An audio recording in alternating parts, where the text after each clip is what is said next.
both broke them. They just- actually they come apart. You know what I'm saying is somebody's requested them, so instead of buying them, you guys don't want to use them.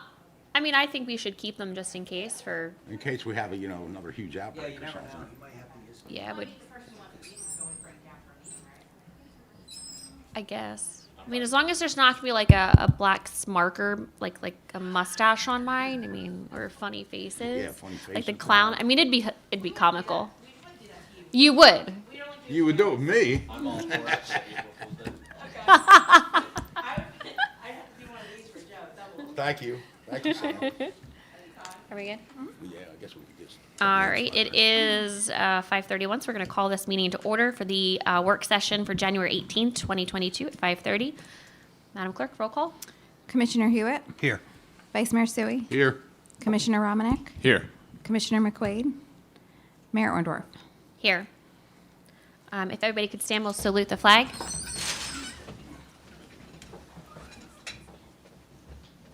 I pledge allegiance to the flag of the United States of America and to the republic for which it stands, one nation, under God, indivisible, with liberty and justice for all.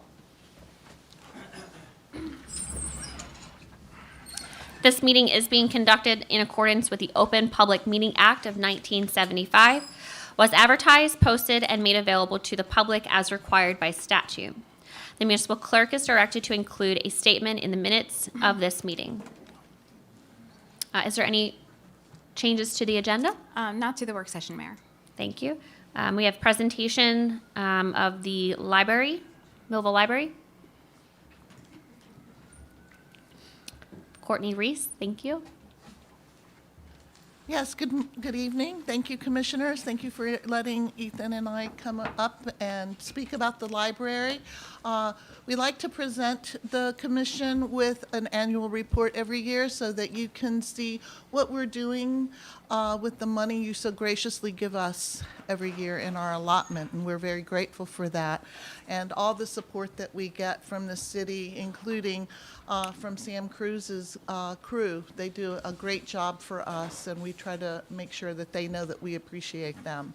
So our annual report this year, instead of giving you a lot of statistics, I thought that since for many of you being new on the commission and not maybe understanding all the things about the library, that we would talk about what we do.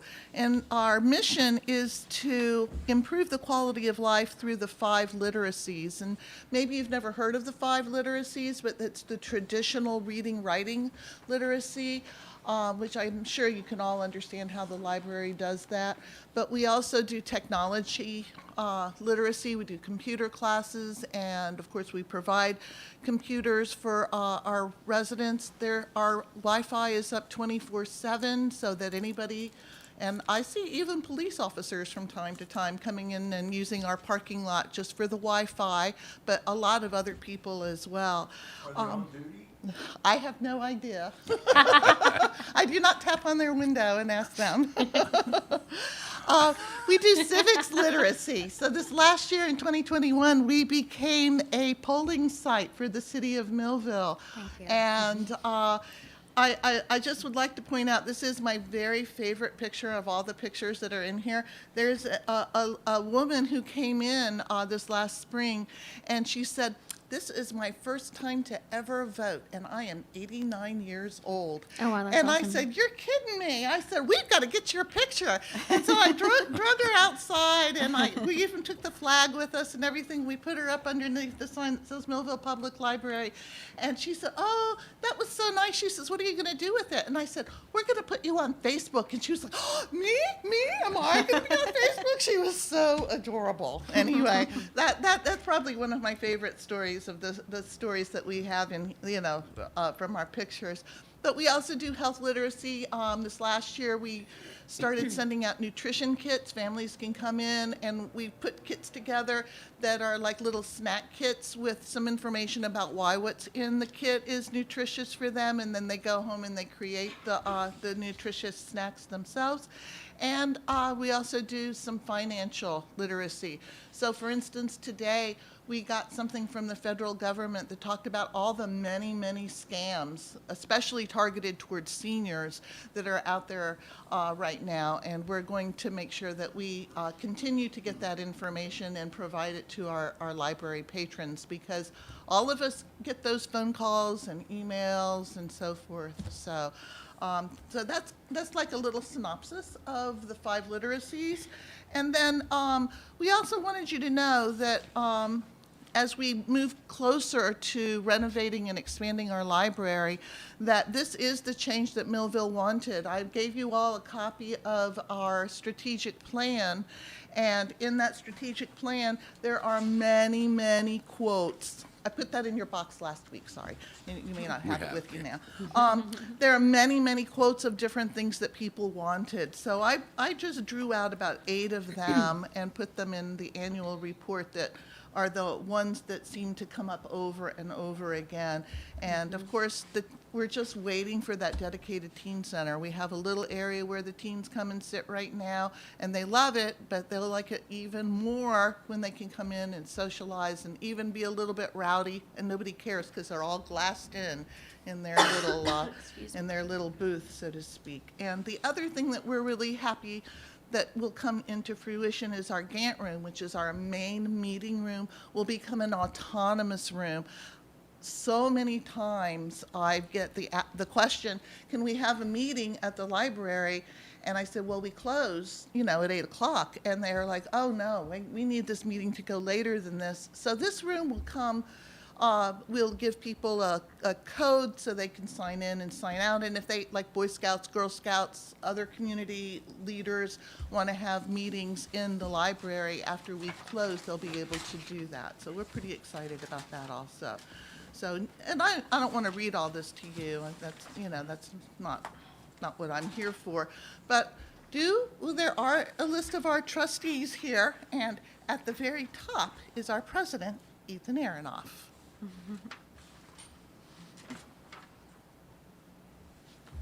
My name is Ethan Aronoff. And I'm an East Millvillian. Grew up at 1004 East Main Sounds familiar. and lives at 2110. I wanted to thank you. I know Thanksgiving was 2 months ago or so, but we remain grateful for a couple major things.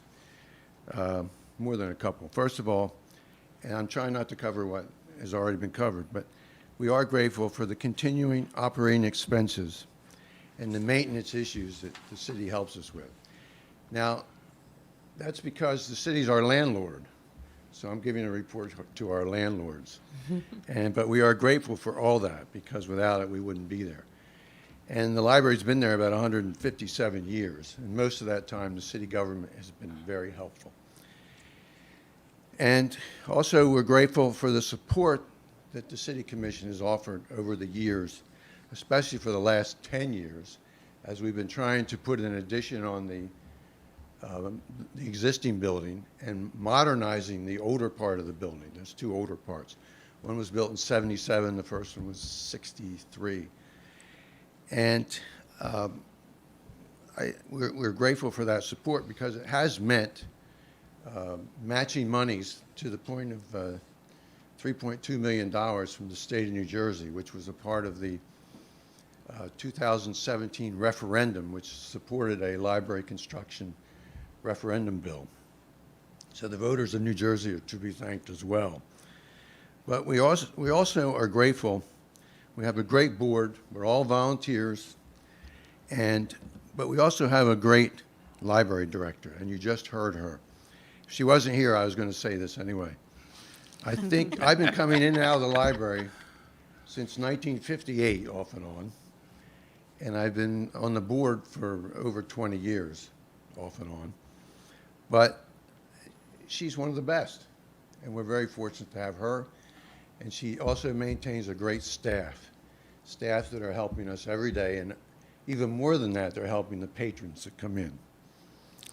And basically, that's all I wanted to say. I'm just grateful for the support of the commissioners. I congratulate you all on your recent election, and hope we can work together for the next 4 years, if not more.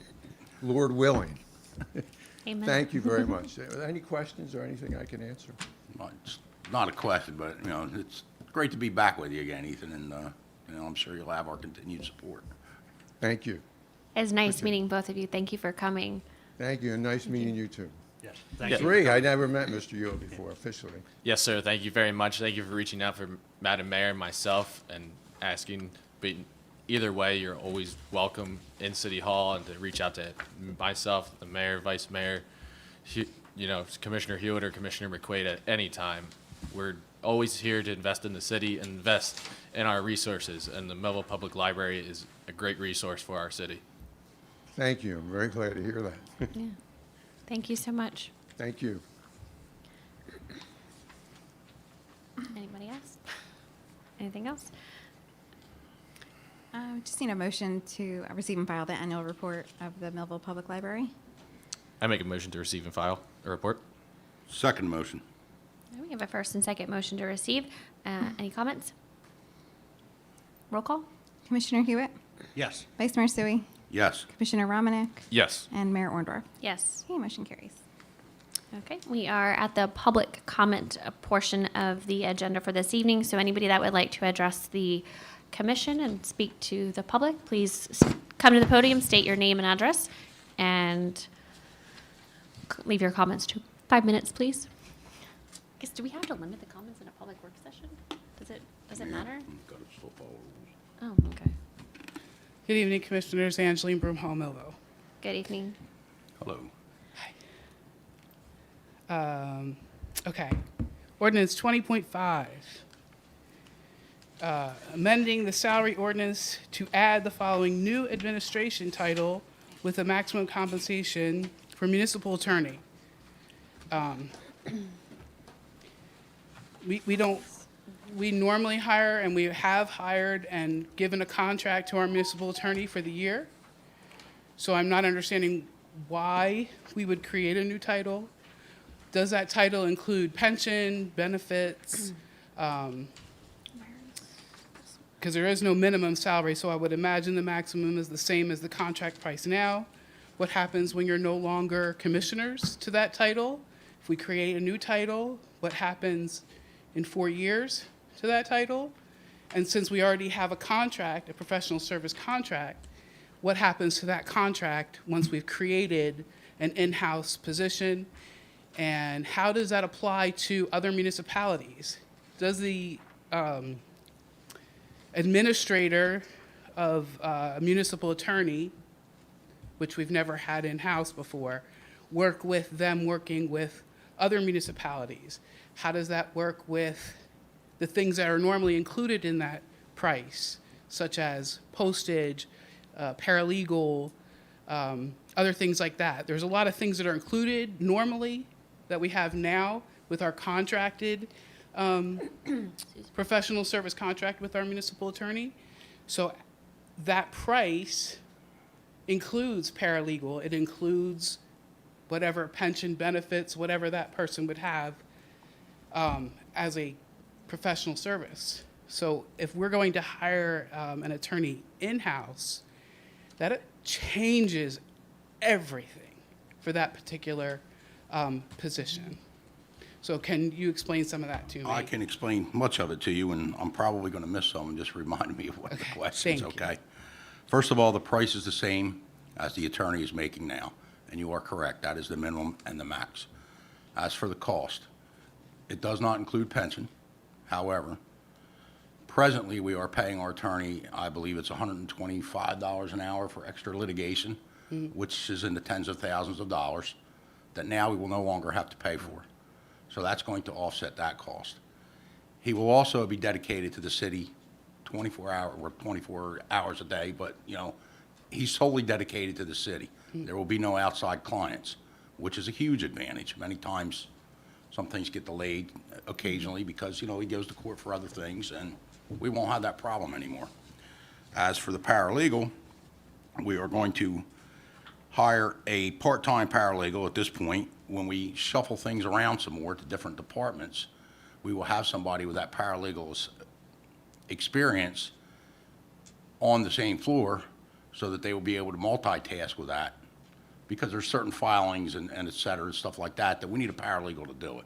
Right now, we're in the middle of a lot of stuff, and that stuff still has to be done, hence the part-time position to get us through that until we get done moving things around and hiring someone that can fulfill that role, that will also fulfill the role probably as a clerk.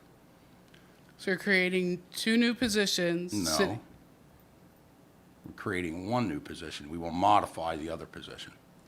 So the other position was under contract. Now we're creating an in-house position. It's We- not She wants a to know what we're gonna do with the position now, contract. correct? We are creating an in-house position for the attorney. Right. We are creating a temporary part-time job for the paralegal. Down the line, we shall modify one of the clerk's titles to include the paralegal work. So it won't be an additional position, it'll be, we have that position already, but we will be modifying It's an an additional position. expense. Certainly an additional expense. Well, it's slightly, it's an additional expense, but it's offset by, at a great time because of the litigation that Mr. Russell processes now that we get billed for, that we won't get billed for. Until the next commission comes and takes Then they can- advantage of that open, They new can- created spot. They can do what they want when you elect someone else. I mean, that's true for any commission, that's no for any matter what, commission. right? When they get elected, they do all kind of stuff. Right. I just want to share that I'm opposed to it. I request that you vote it down. I don't see creating 2 brand-new positions, and it is creating 2 brand-new positions, whether you add it to an additional, to currently a clerk's title, and additional responsibilities, where right now, it's included in that price. Right now, it's included with this law firm, a paralegal's included. And if you hire somebody, that's not included anymore, as you stated. It's going to cost us more money. And if we're under that much litigation, that's something we have to think about, but that's a temporary problem. And you're making a permanent solution to a temporary problem. So as Mr. Sui stated, it's the paralegal is temporary. That is only. No, it's not what he said. It's temporary for the finishing up, but then they're adding the responsibilities of a paralegal to a current clerk. So a current clerk is going to have additional responsibilities. So in a year, when that clerk leaves, or 4 years, when we have a new commission, we're still going to need a paralegal, which is going to create a new position. But just let me suggest one thing. At the end of the first year, should we approve this, I will give you the financial analysis of what it costs now and what it costs at the end of that first year. I believe I'm going to be correct in that we are going to save money, but we will see. You if may we or may approve not, it. because that's current litigation, but we're still creating permanent positions for temporary litigation. I understand what you're saying. If I could just respond briefly, we previously had a clerk who was paralegal, and she left. She got a job in another township, so there's a need to have someone with those skills anyway. We had it before. We're gonna need to replace that person, whether I'm permanent or not. The other thing is, the only reason that we need somebody on a temporary basis to provide litigation support is because there's an appeal pending in the appellate division, and there's a brief that's due in about a month, and it has to be filed through an e-file, and it takes a skill set to be able to do that. We need somebody that can help me with that. Right. And so I don't think there are going to be many services rendered by that person. I And want to maybe clarify, solicit though, else. that I do understand the need for the temporary paralegal. I do understand that need, and I also want to clarify that I am not opposed in any way, shape, or form to Mr. Russell being our city solicitor. I think he's a fabulous choice, and that's not what my opposition is to now. So the temporary appointment of the paralegal, I do not have an opposition to, and I understand the need for it. And I just do not understand the need to take a professional service contract and create an in-house title that will eventually, in my belief, will cost us more in the future of Millville. We have a long way for our children, and a temporary solution is not my idea of a solution. So, thank you for allowing me to speak. Thank you, Angel. Thank you, Angel. Thank you.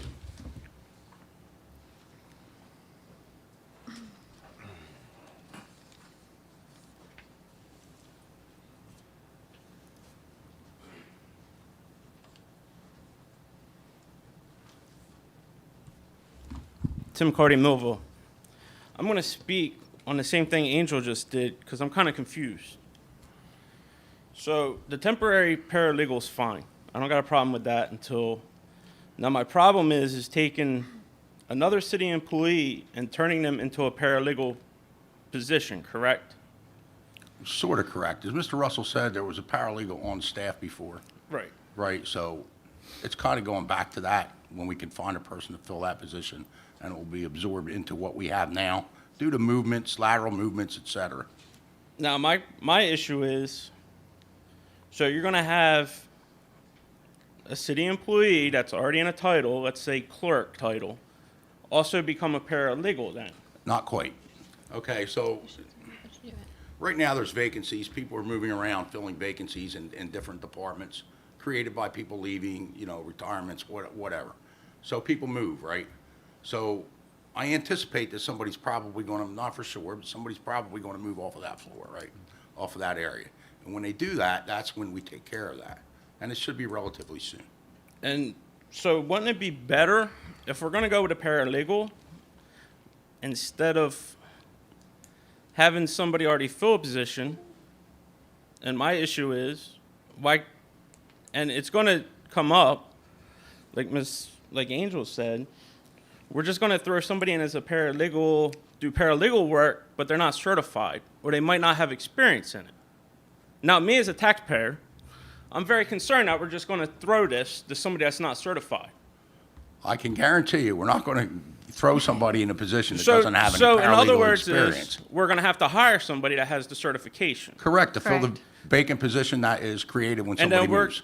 okay, but you're anticipating on it, which means it's not, might not happen, or it might happen, but we're not sure. So what happens I'm if sure. it doesn't happen? I'm sure. So what happens if it doesn't happen? It'll happen. You could be sure as all you want. I'm just telling you. What Tim, happens I'm if going to you're make it not? happen. I'm just saying. I get you. So then, all right, let's say you make it happen. So we hire a paralegal that's certified. What's the going rate for a paralegal? What's going to be the salary on the paralegal? Is it going to be higher than the position that you're guaranteeing that you're going to get rid of, the person? I'm not going to discuss what the salary's going to be because that's going to be subject to negotiations. Other than being a paralegal, you have to realize that some people want to stay in town, right? Some people don't want to commute. Some people may want to do some other things. They may have family concerns. It all makes that salary. So I negotiable. guess maybe tomorrow on my lunch break, I should go to the civil service website, bring up the paralegal term according to the civil service pay guidelines to figure it out myself. Do you know who gets to set the guidelines for the employees here? We do, through the salary ordinance. Okay, so Okay, what I'm so- saying is they still got to go in between the civil service, right? Am I correct? We could set the salary as long as we're paying minimum wage from that to whatever we want to set. Okay, so then we're going to be paying health care and pension for them if it's set higher than the employee that you're getting rid of. Okay, all right, so I'll agree with everything you say. All right, so basically, we're not saving any money. You're costing us more money. I believe we're going to save money. I will provide the financial analysis after a year. And then at that point, you can say, okay, we saved money, okay, we didn't. But there's also other advantages to having the attorney here full-time working for the city. Okay, and then we're paying for the health care, correct? No, we're No. not. Okay, so what happens down the road? We get an attorney in there, then we got to pay health care. I'm looking at long term. You're looking at I short. understand this, but and you- I'm looking at long because I have more of a vested interest in this city. Well, I don't know, And- maybe you'll live longer than I will, but I mean, I do live here. I think we have the same vested I'm interest. looking at long term. What's the ripple effect of Let me this? explain that. When the next commission comes in, they can do what they want. Right. Right? So they could hire an attorney for $200,000 a year if they want. They could But go then back they, out to bid. But They then could do they whatever can go they back want. out to bid because you already got the position as a city title. They can It don't- eliminate the it- position. It won't matter. They can do what they want. There's ways for Right. them to do what they But want. why are we changing it? Because if they're a municipal employee, they're going to have to hire as a municipal employee.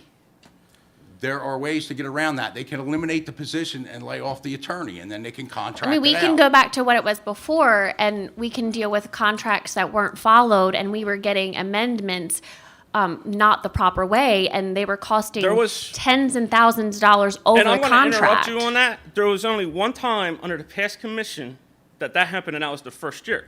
The last 3 years was Mr. Russell, who went by the contract where there wasn't no amendment. Oh, well, you're talking about just for the You're municipal just attorney, talking, but you're not I'm talking talking about all about the other any attorneys. attorney. Oh, that I we're understand. saving thousands of dollars. And I would like to see the cost savings on paper.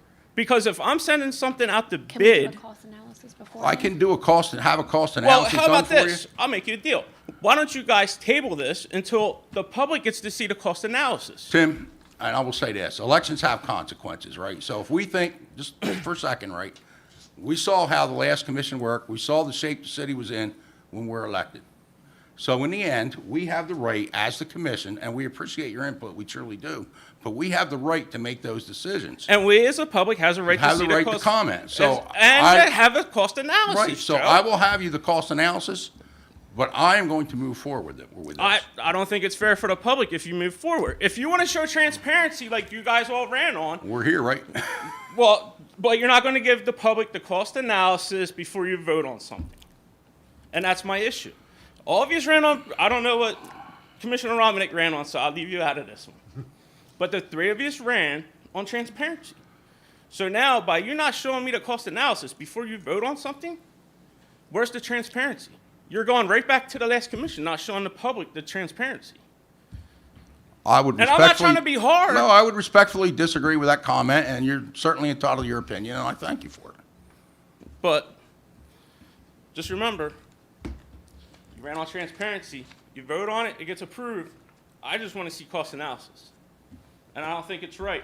And the cost analysis should also include what's it going to be when you get rid of your employee to fill another employee, and at least an idea of what they're going to get paid. Thanks, Tim.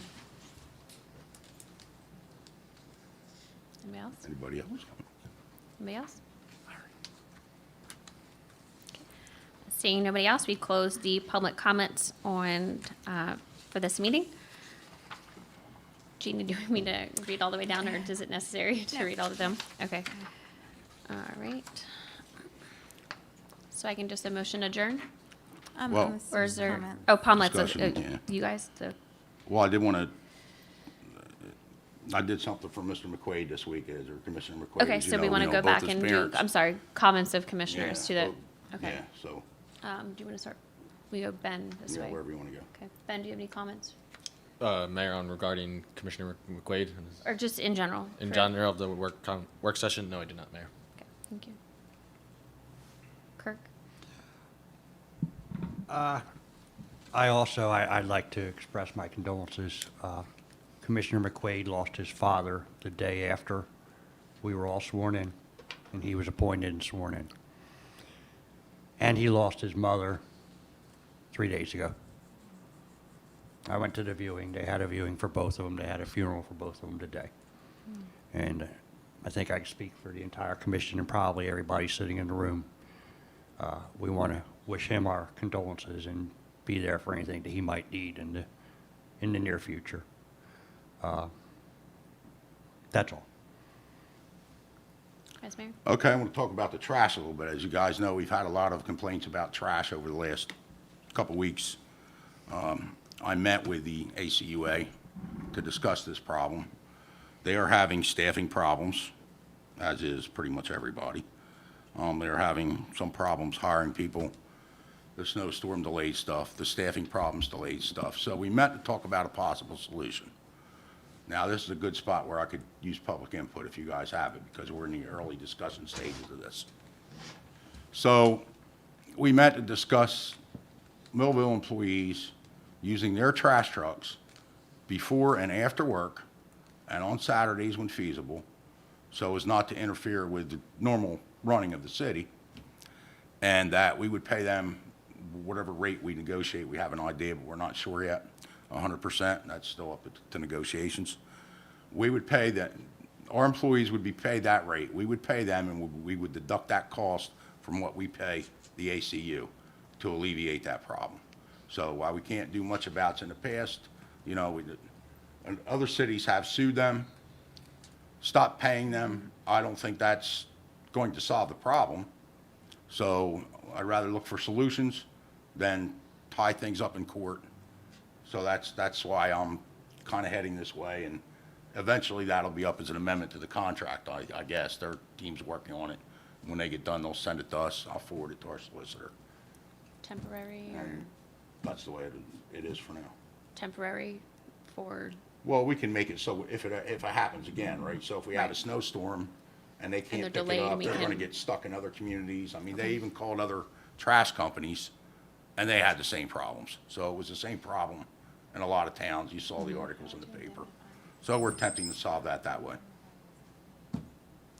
That's pretty much all I have on that. Oh, there's one other thing. I did receive an email today concerning the invocation at the meetings, and I personally think that we can use all the help we can get, so I would not be for abandoning the invocations.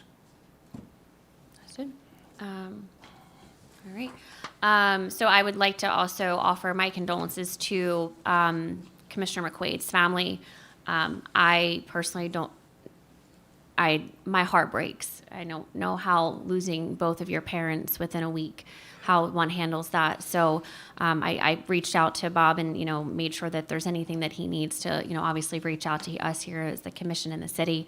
We're willing to help. He's out there picking up TVs and I feel like he was doing that within the week. And I just think we can offer that help back to him and his family in any way possible. I think I also did receive that email as well.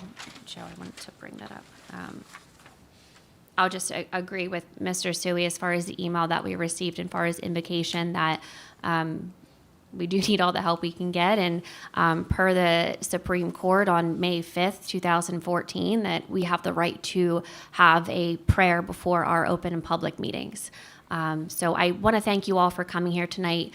Mr. Carty talked about transparency, and I want you guys to understand that, myself, Kirk, and Ben, we're new and we're learning, and we want to open that, transparency. That's why we're having these sessions. So, continue to come and speak with us and bring your concerns. But for me personally, and I'm sure I can speak for all of us, that we truly want what's best for Millville now and its future, and that's why we are making these changes. That what's been happening is not what's been best for the city of Millville, and that's why we are where we are today. So the city spoke and elected the 5 commissioners to hopefully make that change. And I hope that you and everybody watching continues to put that faith in us that we really do want what's best for the city and the future. So please keep coming to the meetings, sending emails, bring your concerns to us. We need to hear them, because if you're not bringing them, we don't hear them. So thank you guys for coming tonight. We look forward, if you're staying for the regular session at 7, we appreciate that. If you're not, please safely get home, and we look forward to seeing you again. Do we have a motion to adjourn, please? So moved. I All in second. favor? All in